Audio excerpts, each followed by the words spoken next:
2024 Republican candidate Tim Scott confronted host of ABC's The View, Sunny Hostin, on air. Let's watch. You have indicated that you don't believe in systemic racism. What is your definition of systemic racism? Let me answer the question that you've answered. Or does it even exist in your mind? Let me answer the question this way. One of the things that I think about, and one of the reasons why I'm on the show, is because of the comments that were made, frankly, on this show, that the only way for a young African-American kid to be successful in this country is to be the exception and not the rule. That is a dangerous, offensive, disgusting message to send to our young people today, that the only way to succeed is by being the exception. I will tell you that if my life is the exception, I can't imagine. But it is. But it's not, actually. It's been 114 years. Yeah, so the fact of the matter is we've had an African-American president, African-American vice president. We've had 2 African-Americans to be secretaries of the state. In my home city, the police chief is an African-American who's now running for mayor. The head of the highway patrol for South Carolina is an African-American. Still in exceptions. In 1975, there was about 15% employment in the African-American community. For the first time in the history of the country, it's under 5%. 40% homelessness. And 50% of African-Americans, 50% of the folks in our community. Yet 13% of the population. You had a chance to ask the question. I know that I've watched you on the show that you like people to be deferential and respectful, so I'm going to do the same thing. True. So here's what I'm going to suggest. I'm going to suggest the fact of the matter is that progress in America is palpable. It can be measured. And I think we have just a little bit more of that spicy exchange. Take a listen. In generations.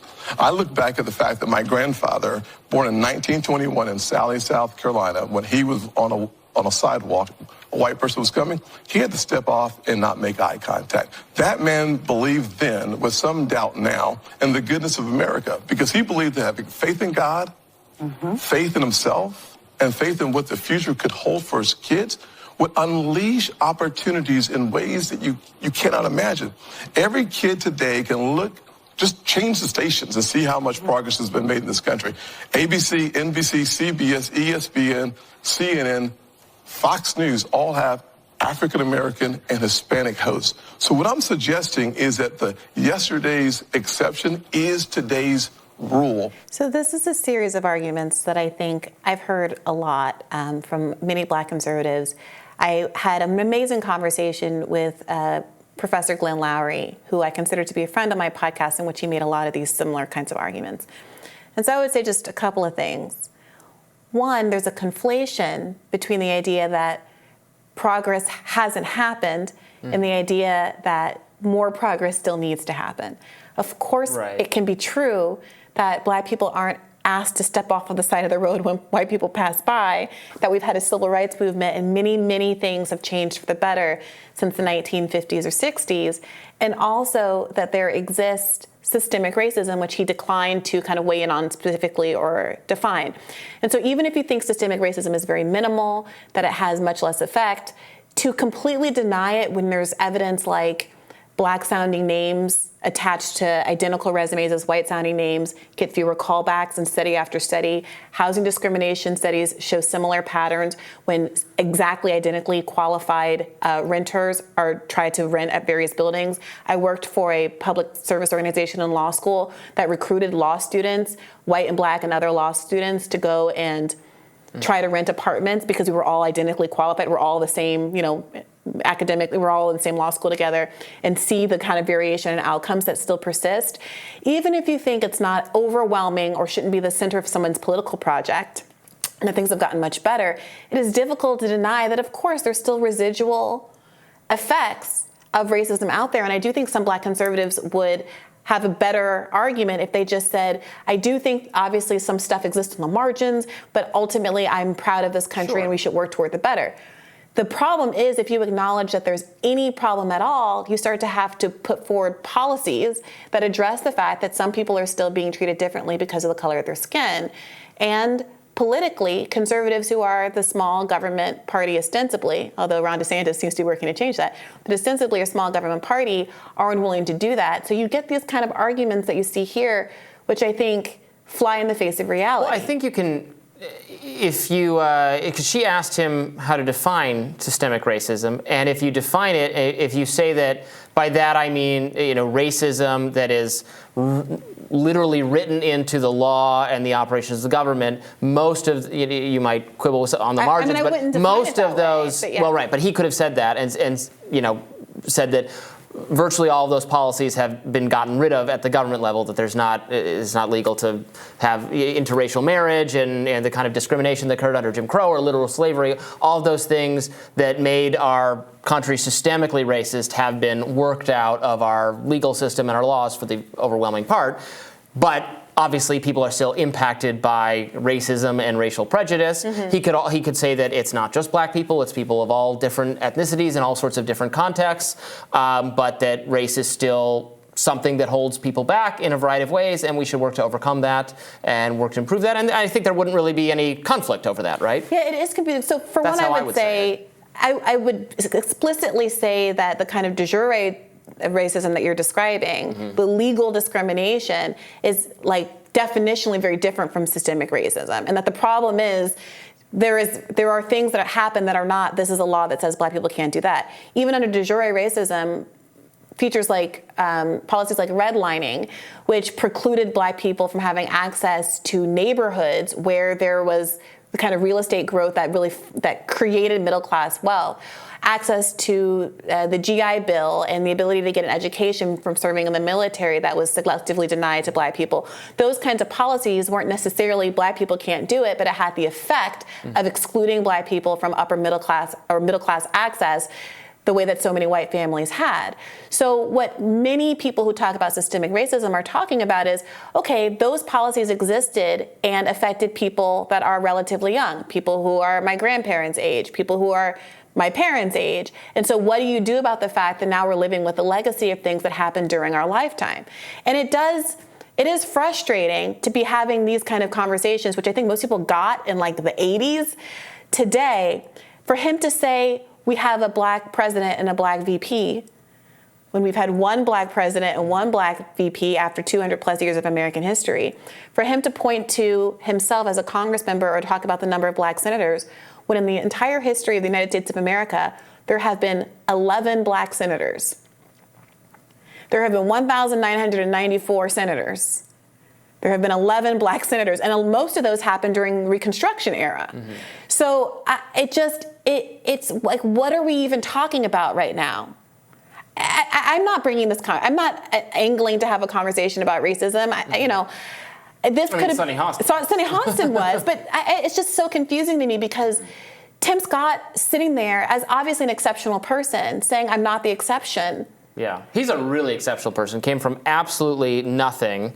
And he wants to present this affirmative view of America as a place where the progress is occurring, things are getting better on a lot of fronts. That it's an optimistic vision that is occasionally missing. Republicans used to scream about Democrats left being like unpatriotic, right, mm-hmm. hating America. Now you hear some of that, I think, almost more so on the right because they're so mad about wokeness and how it's gotten everywhere and how bad it is that you lose sight of the people that voters, I think, want to hear something positive and they love this. Most people like this country. Think it's a good place. They think it's the best country on earth, and want to hear something like what Tim Scott's offering. Not to say we don't have a way to go. We can't make things better, but this is a place that has gotten so much better for black people, for all sorts of minority communities, for all sorts of affinity groups over the course of the last 80 years, the Tim Scott and his grandfather's lifetime. And I would say to Sunny Hostin, what she should say is in response to Tim Scott's initial framing that, well, you guys are telling us that the only way a black person can be successful is to be the exception. No, that's a weird twist of the argument. The argument is, unfortunately, for so many, because of all of the legacy of all of the programs we've been discussing in the past, the reality is that it is harder to access middle-class status, much less your extraordinary status as a congressperson and a presidential candidate if you were black versus if you were other kinds of things. If you're poor versus if you're other kinds of things. And the fact that he came up poor and black and succeeded should be not evidence that other people don't need help. And weaponizing one's personalized success to preclude other people from having similar opportunities. I mean, don't you wish your life had been easier, even if you did make it through in your Horatio Alger story? That is what I would say, that I believe in the promise of America. And don't you want to help more people achieve what you have achieved, given how hard you know that path is? But I don't want to stress too, and he actually did mention it there in his remarks.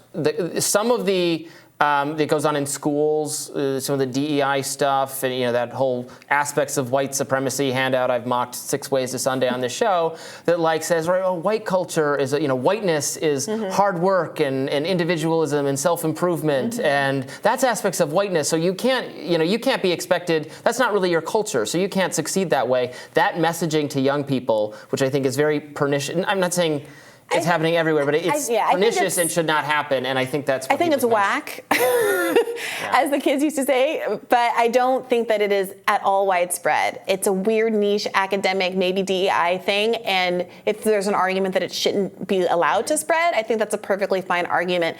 But then to try to root some of the disparities that exist in the country in language that is new, right, or in some kind of cultural practice that reflects that language, which has never been substantiated, at the same time that you don't want to engage at all with the literal laws and policies that have shaped outcomes in the United States of America, that's what feels a little disingenuous, I think. But we want to improve those disparities, not throw up our hands and say they can't be fixed. I would love to improve them, but what is the conservative?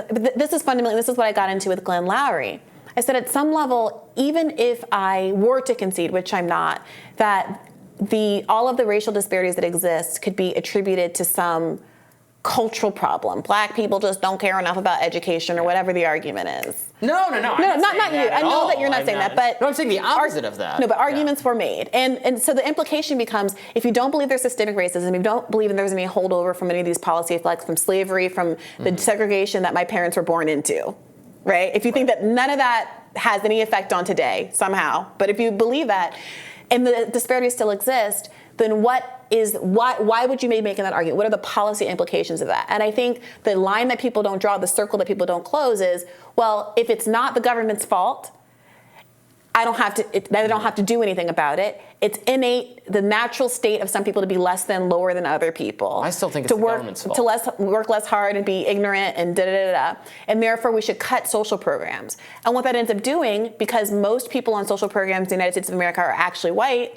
most people on food stamps are white, it's a 75% white country or whatever it is, that is, black people are being used, as they have been for decades now, as an excuse to cut public policy, social policies, the social safety net, more broadly speaking. And so it really is an end run to undo the social safety net that a lot of poor and working class white people end up falling for, because there is this, they call it the wages of whiteness. They call it like you're told at least you're better than somebody, so don't fight. Why would you align yourself with this group that you're being told you're better than, even though not aligning yourself with that group is causing your life to be worse because they're shutting down swimming pools and cutting public services that you used to enjoy back in a world that was more a world where the politics catered more to actual working class and poor white people and the segregated social benefits that used to exist in the 1940s and 50s. Well, we will continue talking about this, and we'll have more Rising in just a minute.